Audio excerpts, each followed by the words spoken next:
આબુમાં 2 ઇંચથી વધુ વરસાદ ખાબકતા સર્જાયો આહલાદક નજારો।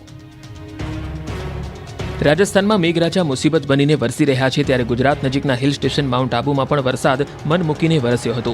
2 ઇંચથી વધુ વરસાદ ખાબકતા આબુ શહેર પાણી થઈ ગયું। નક્કી લેક પણ ઓવરફ્લો થઈ ગયું છે। બીજી તરફ આબુમાં પ્રકૃતિએ સૌંદર્યની ચાદર ઓઢી છે। વરસાદ વરસતા અરવલ્લીની ગિરિમાળાઓ સોળે કળાએ ખીલી ઉઠતા અદ્ભુત નજારો જોવા મળી રહ્યો છે। પર્વતોએ લીલી ચાદર ઓઢી લીધી। નયનરમ્ય નજારો જોવા માટે પ્રવાસીઓ ઉમટી રહ્યા છે। માઉન્ટ આબુમાં ધુમ્મસ વધતા નક્કી લેક પર વાદળો પથરાયા હોય તેવા દ્રશ્યો સર્જાયા। સુંદર વાતાવરણ વચ્ચે પર્યટકોએ નક્કી લેક બોટિંગની મજા માણી હતી। આખો દિવસ ધીમી ધારે વરસાદ ચાલુ રહેતા લોકો રેનકોટ છત્રી સાથે પ્રકૃતિની મજા માણતા નજરે પડ્યા। શનિવાર રવિવારની રજા હોવાથી પ્રકૃતિને માણવા મોટી સંખ્યામાં ગુજરાતીઓ આબુ પહોંચી ગયા। આવતીકાલથી 7 દિવસ સુધી મેઘરાજા ભૂક્કા બોલાવશે। 3 આગાહીકારની વિસ્ફોટક આગાહી। ગુજરાતીઓ હવે ફરી ભૂક્કા બોલાવી દે તેવા વરસાદ માટે તૈયાર થઈ જજો। વિરામ પર ગયેલા મેઘરાજાએ ફરી આળસ મળી છે। વેકેશન પૂર્ણ કરી રાજ્યમાં મેઘરાજા હવે દેવાવાળી કરવાનું શરૂ કરવાના છે। આવતીકાલથી 7 દિવસ સુધી મેઘરાજા તોફાની બેટિંગ કરશે। 3 આગાહીકારોએ વરસાદ તરખાટ મચાવશે તેવી ખતરનાક આગાહી કરી છે। હવામાન વિભાગનું માનીએ તો 7 દિવસ ભારે વરસાદ પડશે। ખાસ કરીને સૌરાષ્ટ્ર કચ્છમાં વરસાદ તોડી નાખે તેવો પડશે। કચ્છ, મોરબી, જામનગર, દ્વારકામાં ભૂક્કા બોલાવશે તો બાકીના વિસ્તારમાં મધ્યમ વરસાદ પડી શકે। તો જૂનાગઢના આગાહીકાર રમણીક વામજાએ 30 જુલાઈ સુધી છોતરાફાળ વરસાદની આગાહી કરી છે। તેમના મતે હવે 2 થી 10 ઇંચ જેટલો વરસાદ પડી શકે। બીજી તરફ અંબાલાલ પટેલે પણ જુલાઈના એન્ડ સુધી વરસાદના જમાવટની આગાહી કરી છે। ઓગસ્ટના પ્રથમ અઠવાડિયા સુધી ધોધમાર વરસાદ પડશે। 23 ઓગસ્ટ પછી પર્વતાકારનો મેઘ ચડે ત્યાં પડશે। सौराष्ट्र और कच्छ रीजन के लिए हैवी रेनफॉल की वार्निंग है। डे 3 से लेकर डे 7 तक गुजरात स्टेट के सारे डिस्ट्रिक्ट कवर हैं, जिसमें लाइट टू मॉडरेट रेन और साथ में थंडरस्टॉर्म की वार्निंग है। डे 5 के लिए फिशरमैन की वार्निंग है एंटायर गुजरात कोस्ट के लिए। और जो विंड की स्पीड होगी वो 40 से 50 किलोमीटर पर आवर और साथ में जो गस्टी विंड होगी। और 19/7 की 30/7 ની અંદર 2 થી 10 ઇંચ વરસાદ થશે। એનું કારણ અત્યારે આ નક્ષત્ર રાતે બદલે છે। પક્ષ નક્ષત્ર વાન છે મોર। પૂર્વ ગુજરાતના ભાગોમાં ભારેથી અતિભારે વરસાદ થવાની શક્યતા છે। જેના લીધે પૂર્વીય ઉત્તર ગુજરાતના ભાગો, પૂર્વીય ગુજરાતના ભાગો, પૂર્વીય મધ્યપ્રદેશના ભાગો, સાબરકાંઠાના ભાગો, પંચમહાલના ભાગો, મહીસાગરના ભાગો, આ ભાગોમાંથી કેટલાક ભાગમાંથી ભારેથી અતિભારે વરસાદ થવાની શક્યતા રહે છે। અમદાવાદ, ગાંધીનગરમાં પણ ધોધમાર વરસાદ પડવાની શક્યતા રહે છે। સાબર ડેરી સામે પશુપાલકોનો વિરોધ યથાવત। શનિવારે પણ દૂધ ઢોળ્યું। ભાવફેરની જાહેરાત કરવા છતાં સાબર ડેરી સામે પશુપાલકોનો આક્રોશ ઓછો થયો નથી। સતત 6ઠ્ઠા દિવસે વિરોધ જોવા મળ્યો। સાબરકાંઠા, અરવલ્લીના પશુપાલકોમાં રોષ જોવા મળ્યો। ડેરીની ભાવફેરની જાહેરાતને પશુપાલકોએ લોલીપોપ ગણાવી। હિંમતનગર તાલુકાના જામડા ખાતે પશુપાલકોએ દૂધ મંડળી બંધ રાખી અને વિરોધ યથાવત રાખ્યો। મહિલાઓ અને પુરુષો દ્વારા દૂધ મંડળી આગળ એકત્ર થયા અને વિરોધ દર્શાવ્યો। મહિલાઓએ છાજિયા લીધા તો રોડ પર પશુઓને છોડી દીધા હતા। આ બાજુ મોડાસાના બામણવાડ ગામે 300 થી વધુ સભાસદોએ વિરોધ કર્યો। સતત 6ઠ્ઠા દિવસે ડેરી બંધ રાખી સૂત્રોચ્ચાર કર્યા। દિવસમાં 3500 લીટરથી વધુ દૂધની આવક છે। પશુપાલકોએ 20% નફો આપવાની માંગ સાથે વિરોધ યથાવત રાખ્યો।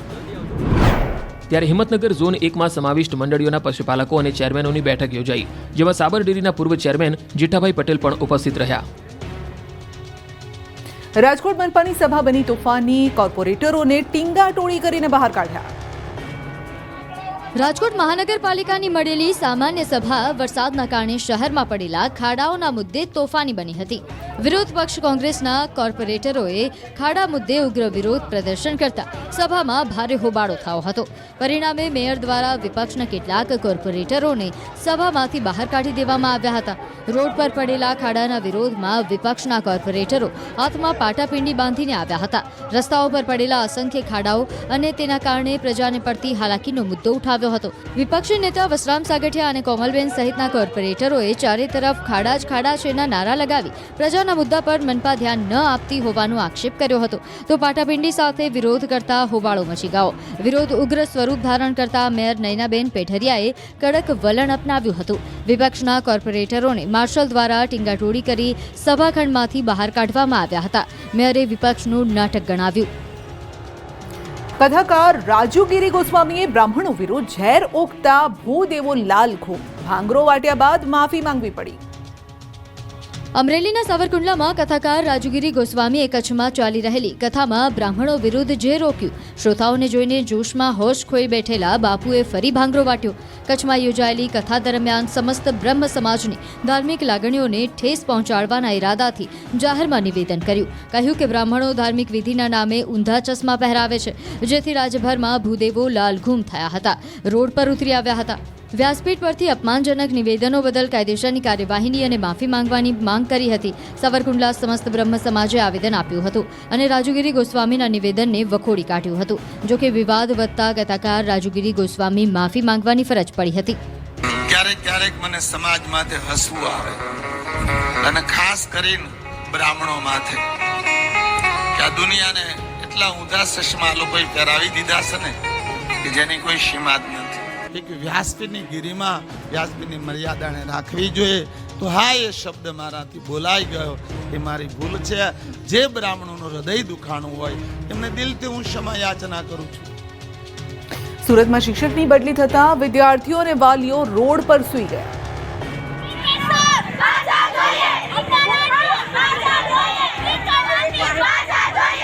અમારા કલ્પેશ સર પાછા જોઈએના નાદથી સુરતના રોડ ગુંજી ઉઠ્યા હતા. સુરતના કઠોદરા વિસ્તારમાં આવેલી સરકારી શાળા ક્રમાંક 385માં સવારથી જ તંગદિલીનો માહોલ જોવા મળ્યો હતો. શાળાના આચાર્ય કલ્પેશ પટેલની અચાનક બદલીના આદેશને પગલે મોટી સંખ્યામાં વિદ્યાર્થીઓ અને વાલીઓ શાળાની બહાર એકઠા થઈ ગયા હતા અને રોડ પર ઉતરી આવી ચક્કાજામ કર્યું હતું. કલ્પેશ પટેલને ફરીથી શાળામાં આચાર્ય તરીકે લાવવામાં આવે તેવા સૂત્રોચ્ચાર કર્યા હતા. વિદ્યાર્થીઓએ અને વાલીઓએ રોડ પર ભારે હંગામો મચાવતા પોલીસ બોલાવવી પડી હતી. પોલીસે વિદ્યાર્થીઓ અને વાલીઓને ઘટના સ્થળેથી ખસેડવાનો પ્રયાસ કર્યો હતો. પ્રદર્શન દરમિયાન પોલીસ અને વાલીઓ વચ્ચે ઘર્ષણ પણ થયું હતું. વાલીઓ અને પોલીસ વચ્ચે ઉગ્ર બોલાચાલી થઈ હતી. વિદ્યાર્થીઓની બસ એક જ માંગ છે કે અમારા કલ્પેશ સરને પાછા લાવો, નહીં તો અમારું ભણવાનું બંધ થઈ જશે. લગભગ 2 કલાકની સમજાવટ અને મધ્યસ્થી બાદ પોલીસે આખરે વાલીઓ અને વિદ્યાર્થીઓને ઘટના સ્થળેથી હટાવ્યા હતા અને રોડ પરનો ચક્કાજામ ખોલાવ્યો હતો. આ બદલી પાછળ નગર પ્રાથમિક શિક્ષણ સમિતિની શાળા 385માં તાજેતરમાં બહાર આવેલા બોગસ ગાર્ડ પ્રકરણ અને પાલિકાને ઠગવાના કૌભાંડનો મુદ્દો જવાબદાર હોવાનું સામે આવ્યું છે. સુરતના ઊન વિસ્તારમાં પાણી મુદ્દે 7 સોસાયટીનો વિરોધ. સુરતના ઊન વિસ્તારમાં ગંદા પાણીને લઈને વિરોધ ફાટી નીકળ્યો છે. ઊન ભીંડી બજારમાં સનામેલ બેકરી નજીક 8 સોસાયટીમાં 4 થી 5 માસથી ગંદુ પાણી આવી રહ્યું છે. લોકો અનેકવાર રજૂઆત કરીને થાકી ગયા છે, છતાં કોઈ નિવેડો નહીં આવતા અંતે કંટાળેલા લોકો રોડ પર ઉતરી આવ્યા હતા. મોટી સંખ્યામાં સોસાયટીના રહીશોએ રોડ પર ઉતરી વિરોધ પ્રદર્શન કર્યું હતું. રોડ ચક્કાજામ કરતા ટ્રાફિક જામ થયો હતો. તંત્ર દોડતું થયું હતું. સુરેન્દ્રનગરમાં ગેસ લાઇનમાં ભંગાણ થતા રોડ પર ઉડ્યા પાણીના ફુવારા. ગેસ લાઇનમાં ભંગાણ થયું અને ઉડ્યા પાણીના ફુવારા. દ્રશ્યો સુરેન્દ્રનગર રાજકોટ બાયપાસ નજીકના છે. અહીં ગેસની લાઇનમાં ભંગાણ થતા પાણીના ફુવારા ઉડ્યા હતા. વરસાદી પાણીના નિકાલ કરતી વખતે ખોદકામ દરમિયાન અચાનક ગેસની લાઇનમાં ભંગાણ થયું હતું, જેથી પાણીના ફુવારા ઉડ્યા હતા. રોડ પર પાણીની રેલમછેલ થઈ ગઈ. આ અંગે ગેસ કંપનીના અધિકારીઓને જાણ કરતા લીકેજ લાઇનની રિપેરિંગની કામગીરી હાથ ધરી.